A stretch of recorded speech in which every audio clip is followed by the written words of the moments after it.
If you've been following my channel for quite a while now, you'd probably have a sense that Wriothesley is one of my favorite characters from Genshin Impact because of how well he handles his job, from maintaining order, improving personal development, coordinating efficiently with Palermonia, showing consideration for those around him, finding the balance between tough and caring. It's amazing to see how he deals with extremely difficult tasks that a lot of us would probably fail at. And that's why I was completely floored when I watched his character trailer last Wednesday, because of how it really showcased exactly the kind of person he is in relation to his administrative skills, showing how unique his approach is with, like I said, that balance of strict and caring. It quickly became my favorite character teaser of all time, and I disturbed my entire family with the amount of wailing I did after watching it. So now I'm very much obligated to scream about his trailer for you guys. But of course, this can't take on a reaction format, considering I must have watched it at least 10 times already, and I'm honestly not a very reactive person. So instead, I'm gonna do what I do best and break down each scene and create some kind of analysis on it. So if you do find this kind of content interesting, make sure to hit the subscribe button if you want to catch more stuff like this next time. And let's get into it. Your Grace, Fontaine's Child Welfare Services has already made all the necessary arrangements. Okay, so in this first scene, we hear the prison guard mention Fontaine Child Welfare Services, and it seems like the Fortress of Meripede is able to closely coordinate with them whenever there's the issue of a future inmate leaving behind a child without anyone to care for them. I find it really interesting to see how well timed their coordination is, because I'm not sure if interagency cooperation in real life is this seamless, especially since central government agencies oversee so many things that they might make it hard for them to keep track of individual cases. So perhaps the timing is not aligned when it comes to bringing the prisoner to jail and transferring custody over the child. Like there might be a few days delay between this, but I'm not completely sure, of course. It's also worth noting that in real life, you can be detained in jail before your trial has been completed, but that's unheard of in Fontaine, since only convicted criminals who have been sentenced by the court are sent to the Fortress of Meripede.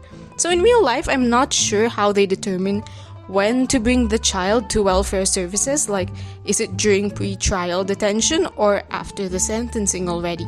Well, either way, Fontaine is lucky to not have to deal with that specifically. I think it's also unlikely that this kind of interagency cooperation only occurred under Wriothesley's leadership. It does seem to be a standard protocol baked into Fontaine government systems already, and with the way the prison guard was talking about the arrangement, it seems as though they coordinated the transfer even before Wriothesley's involvement. What is unique about Wriothesley's involvement is that he's actually escorting the criminal personally, and that seems to be something that hasn't been done often, if at all, before. Even if tie-ups between the fortress and child welfare services were common enough. You needn't escort the criminal personally. I just want to ensure this task isn't left to someone who lacks propriety. And as for the reason why he's doing this himself, he did already state that he wants to ensure that the process is done by someone who doesn't lack propriety. But actually in the 3 Asian dubs, he delivers this statement more like a diss. In English, it seems like he's referring to a hypothetical person who lacks propriety, but in the Asian dubs, he's like, I have no choice cause literally all of you here are so rough, none of you even know what the hell propriety even is. Well, of course, I am paraphrasing it a bit. For a more accurate translation, I have some links in the description box. Anyway, I just wanted to point that out because I love his scolding so much. Like, he may have a cryovision, but my god, he burns his underlings more than Signora's sheer heat mechanic can. And the reason I enjoyed this is because I love how high his standards of proper conduct are, that he gets upset when people don't meet the cut. It really shows how principled he is, that he's not gonna be chill when letting people know that they're doing something wrong. However, maybe he could use some work on training his subordinates to be more sensitive, but I think he also doesn't want to micromanage them too much. Anyway, I think this little translation breadcrumb was quite interesting considering it's quite common that a character would sound somewhat meaner in the English dub, but in this case he sounds quote-unquote meaner in the Asian dubs instead, which is a rarer occurrence. Still, I really enjoyed his scolding vibe here, and I think it's even cooler considering he's being harsh about others not being caring enough. Like, that's duality right there.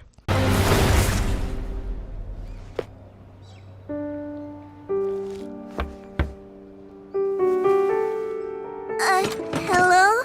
Who is it? It's Wriothesley, your father's colleague. I'm here with his friend.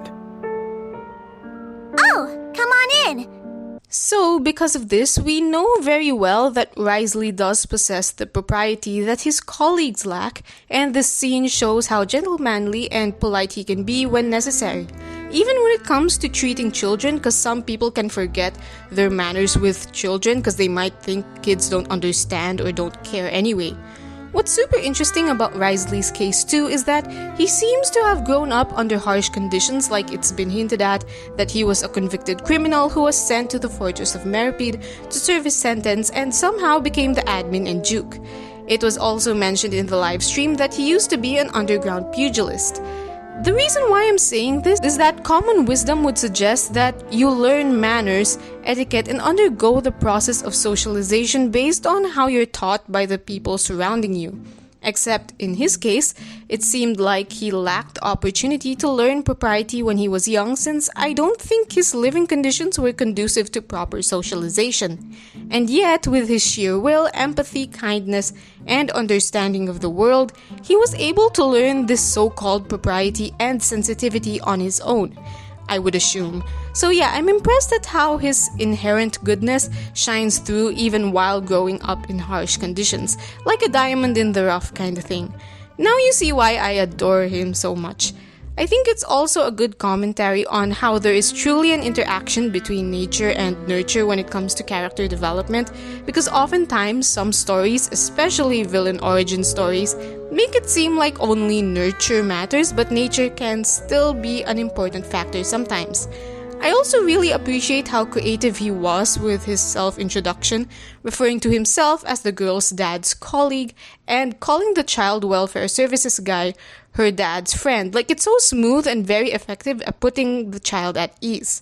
So it's not just his sense of propriety, but also his approach to navigating social situations, which is laudable as well. This means he's not only kind, but competent and subtle as well.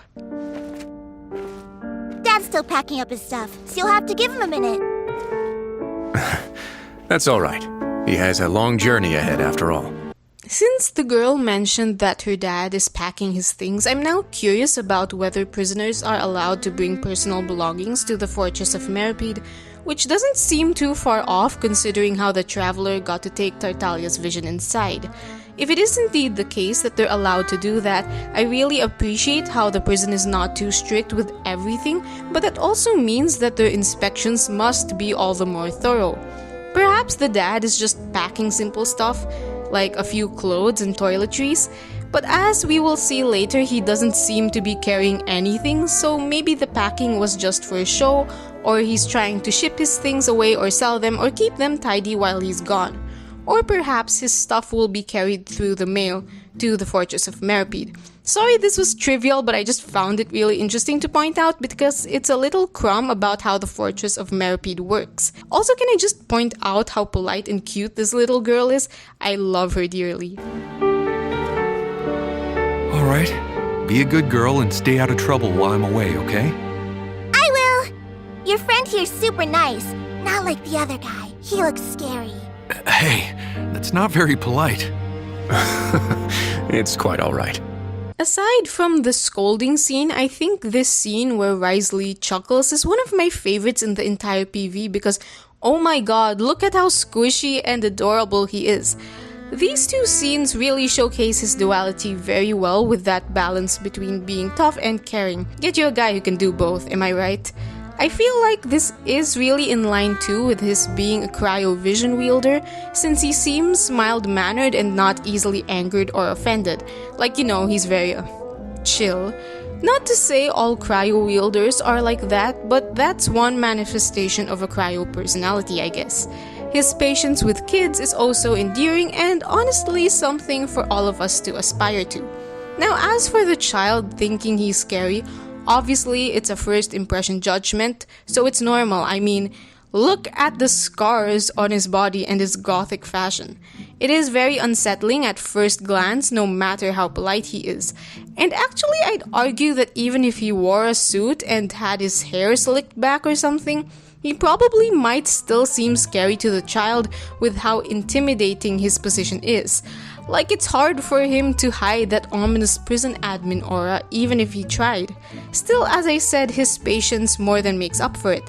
So now we can see even more why his propriety was super important in this case, because if the child finds his appearance alone to be scary, imagine if he kicked down their door and pinned the dad against the table to cuff him. Won't that be extra traumatizing? Anyway, in some sense, his appearing scary might have been a good thing to sort of provide a contrast between him and the child welfare services guy, making him seem even more trustworthy and approachable compared to the highly intimidating prison admin. But I don't think he intended that framing necessarily, it just so happened to be the case. Bye-bye! Come back soon, Daddy! I'll miss you! I will. Don't worry.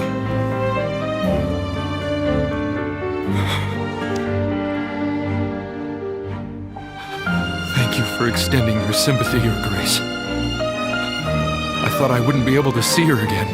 I only sympathize with her. With how calm the prisoner turnover was, I think the dad must have committed a crime not relating to harming his child, because if that were to happen, the government might have put a restraining order on him so that the child would be taken out of his care ASAP to minimize the danger they're facing. Seeing as how they were taking their time here, the dad probably was guilty of something else, but that could still harm the child indirectly, like let's say, if he sold synth and the child were to grow up knowing he did that, it would have a great negative impact on that girl's development and her view of the world, especially if she were to be brought into the synth trade as well. But that's just an example, of course. I do think the child would end up finding out about her dad being in prison when she gets older, but at least she'd be more mature to understand what's going on, hopefully, and she will have to feel the range of emotions from resentment to betrayal, though it will be mitigated by time, so she wouldn't feel the shock and horror all at once.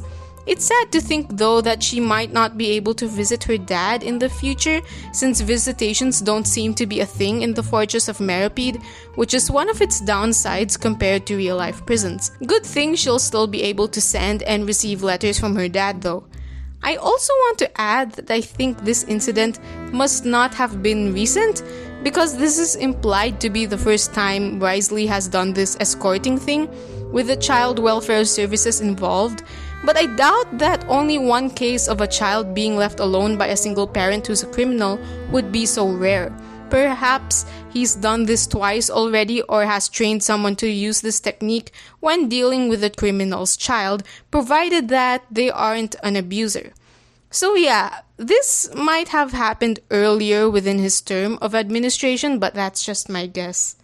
Love should be warm, but to you, it's become a form of punishment. Let's go. Next time you see your daughter, I hope you'll have become a better father. Now, I did express before that I don't really like Wriothesley's handcuff idol, but what I appreciate about the way he handcuffed the criminal here is that his grip seems to be firm and respectful, or does it just look that way because his hands are pretty? I don't know. His movements seem to be calm rather than harsh, but it's also because the criminal is cooperative. Still, some prison guards might still be rough despite this. I would like to clarify that this isn't an arrest in the fullest sense because this person has already been sentenced, which is also why he's not resistant anymore. It's not like he's being caught for his crime on the spot, and that's why the coordination between the Fortress and Child Welfare Services was arranged already.